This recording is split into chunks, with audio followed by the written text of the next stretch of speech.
I should warn you, this won't be one session. This won't be 2 sessions.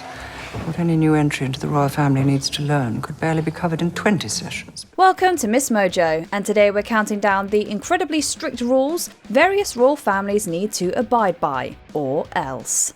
First, I'll bow. Then you curtsy. Number 10. Permission to marry. Marry me. Instead, investigations into WMDs are now carried out by the Iraq Survey Group.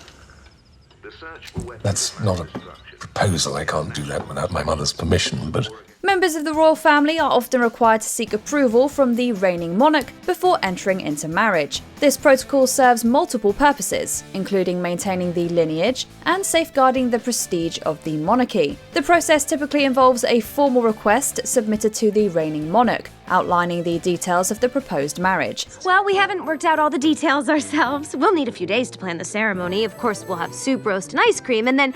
Wait, would we live here? The monarch carefully evaluates the request, considering factors such as suitability of the spouse, their background, and any potential implications for the family and the monarchy. This tradition ensures that unions are not entered into lightly and that they align with the expectations and values of the royal institution. It is an embodiment which requires you to sacrifice who you are for who you must be. Number 9. Speech. Royals are expected to speak with a distinct and refined manner, embodying professionalism, diplomacy, and tradition. Firstly, clarity and enunciation are paramount. They are trained to articulate their words clearly, ensuring that their messages are easily understood.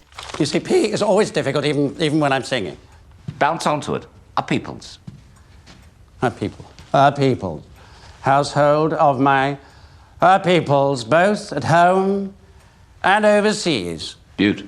They often receive elocution lessons to refine their pronunciation. Secondly, diplomacy is a core element of speech, and they must be careful in their choice of words, avoiding controversial or offensive language, particularly in public settings. Do you know the F word? Fornication? Oh, Bertie. Neutrality in political matters is also essential. Thirdly, addressing hierarchy is crucial. Royals use appropriate titles and forms of address when speaking to each other or to individuals of different ranks. It's Your Majesty the first time. After that, it's ma'am, as in ham, not ma'am, as in palm. Lastly, public speeches are often scripted and meticulously prepared to convey specific messages while maintaining a dignified and composed demeanour. Number 8. Dress code. Okay, about the dress. Am I supposed to be able to breathe? No. Oh, well, then it's perfect. The royal dress code is highly stringent, emphasising modesty, formality, and adherence to tradition. They must choose attire that is dignified and appropriate for their status and the nature of the event. Who has nails like these? Everybody? Well, tomorrow I would like to see clean fingers, and you will wear stockings, not tights, not socks, and I never want to see those shoes again. Women often wear hats or fascinators at formal events and avoid overly revealing clothes, while men typically wear suits, formal military attire, or other traditional garments. The dress code varies with the occasion, time of day, and specific traditions of each family. This strict approach to clothing reflects the values and heritage of the monarchy, ensuring that members of the family present themselves in a manner that upholds the dignity and prestige of their positions. Taking off your coat is once again unladylike. So if you're wondering why Catherine, the Princess of Wales, is pretty much always seen in a coat at official royal events, this is the reason. Number 7. Autographs and selfies. A complete stranger asked you to put your signature down on a piece of paper, and you did it? Yes. She was very excited, too. Well, of course she was. Now she can forge your signature on a check. Royals are typically prohibited from signing autographs or taking selfies with the public. This rule is in place primarily for security reasons, as well as to maintain a certain level of formality and dignity associated with their status. Being royal is not like being famous or being rich. It is something much, much more. autographs could potentially be used for fraudulent purposes, and selfies could compromise security measures. Additionally, engaging in such informal activities could detract from the family's image of being above popular culture and trends. By maintaining these boundaries, the royals ensure their interactions with the public remain controlled and consistent with their duties and image. Not moving, not breathing, our very own goddess, glorious Gloriana. Number 6. Political neutrality. She did what she spent her life telling me I cannot do. She opened her mouth and expressed an opinion. And is being slaughtered for it. Maintaining political neutrality is a fundamental principle. They are expected to stay above the political fray, refraining from voting or expressing political opinions publicly. This is to ensure the monarchy remains a symbol of national unity and continuity, transcending the divisions of party politics. You should not set such store by appearances, Sir Robert. I'm only asking for a token, ma'am. For 2 ladies, maybe even one who supports my cause. Otherwise, it must seem as if Palace and Parliament have fallen out. The monarch and their family serve as a non-partisan figurehead, avoiding any actions or statements that could be interpreted as political bias. This strict rule helps preserve the dignity and impartiality of the institution, ensuring it remains separate from the government and political processes. I have a voice. Let me let you into a secret. No one wants to hear it. Number 5. Dining etiquette. Is it customary in Genovia to imprison your dinner guests with Hermes scarves? It's Hermes. The scarf is merely a training tool. Eventually you will learn to sit and eat properly without it. Royal dining etiquette is notably strict and detailed, encompassing a wide range of rules and customs. Royals must adhere to precise manners, such as using cutlery in a specific order and engaging in proper table conversation. Be nice to think that one could, if not hold one's own, then at least not have to steer the conversation away to dogs and horses every time. The way they eat, such as how to hold utensils and the pace of eating, is also governed by protocol. For instance, once the Queen finishes eating, others should stop as well. I haven't finished it. I'm afraid you have to be quick. You take it off you as soon as she's done. These rules ensure that members of the royal family uphold the traditions and dignity of the monarchy, even in their dining habits. Number 4. Public displays of affection. What are you doing? What is wrong with you? You can't just go around kissing people. The protocol for public displays of affection, or PDA, is quite restrictive. Members of the royal family are expected to keep physical affection in public to a minimum to maintain a sense of formality and decorum. What if there really is a handsome prince?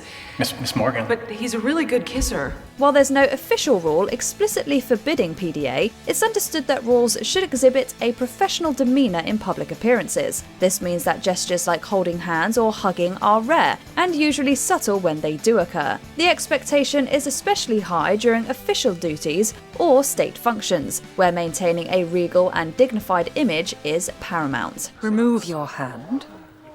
Perhaps, Your Grace, we shall think on it, but I'm deeply religious. Number 3. Travel protocols. Royals are subjected to stringent travel protocols that ensure their safety, comfort, and adherence to diplomatic norms. Extensive security measures are put in place, including rigorous background checks and coordination with local authorities. Explained to Her Royal Highness, we are just 5 days into a very important tour which has been years in the planning. We can't just change things around willy-nilly. Family members often travel with a team of security personnel to mitigate risks, and travel plans must align with official duties and diplomatic schedules. Trips are meticulously planned, with itineraries outlining every detail, from transportation to accommodation. Sydney on the 28th. Before Brisbane, Tasmania and Canberra for an audience with the Prime Minister and his wife. Then the tour moves to New Zealand. Royals are also expected to represent their countries positively during overseas visits, adhering to strict codes of conduct. Furthermore, packing is a precise affair, with specific clothing, including formal attire and traditional garments for official functions. Your Majesty, I've been asked to give you this. And this man. Number 2. Curtsying and bowing. Curtsying and bowing are integral components of etiquette, marked by a high degree of formality and precision. These gestures are performed to convey respect, hierarchy, and tradition. Sir, Your Royal Highness, if it's the first greeting, then sir. Now me.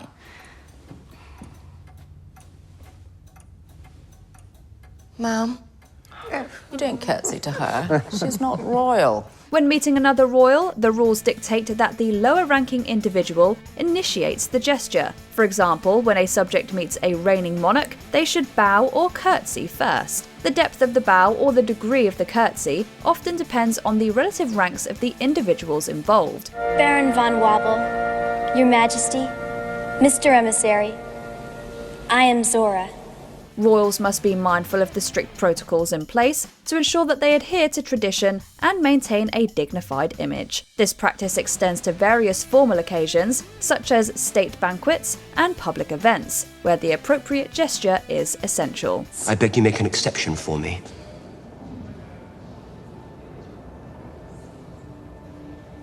No. Before we continue, be sure to subscribe to our channel and ring the bell to get notified about our latest videos. You have the option to be notified for occasional videos or all of them. If you're on your phone, make sure you go into your settings and switch on notifications. Number 1. Media Protocol. The royal family adheres to an exceptionally strict media protocol designed to safeguard their privacy and maintain their public image. Royals typically engage with the media through designated spokespersons and carefully controlled channels. I'm John Armstrong from The Guardian. Could we have an interview?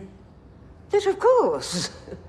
She said yes. They maintain a distinct separation between their personal lives and public roles. Interviews and interactions with the media are often limited to specific topics, such as official engagements, charitable work, or public initiatives. We had an opportunity on the eve of a national strike to show the people what their healthcare system can do for them. Instead, all they know is that you are nice to children. I'm sorry, I'm trying.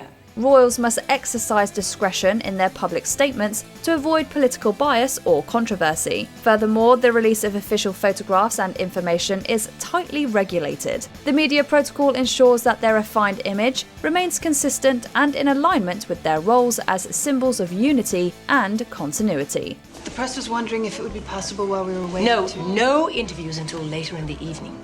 Is there another strict royal rule to add to this list? Let us know in the comments. A princess is not a short hole. Doesn't stuff her gob. Rises early. Is compassionate.